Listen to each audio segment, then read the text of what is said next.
Mastercam 2022 introduces the new Overflow UV function. Located on the Surfaces tab in the Flowline group, Overflow UV generates a single unified surface with a desired UV flow on a connected set of surfaces. It allows you to replace multiple surfaces with inconsistent flows with a single surface for use with Flowline toolpaths. You can also simplify surfaces for general modeling. Select Overflow UV from the Surfaces tab and select your flow surface. After confirming your selection, Overflow UV generates a single NURBS surface from your targets, covering small gaps and holes. By default, the function trims the target surfaces to the boundaries of the overflow surface.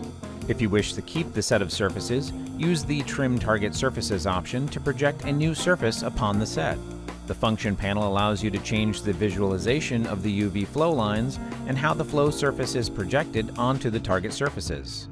By default, the function uses the current construction plane to project the flow surfaces onto the targets.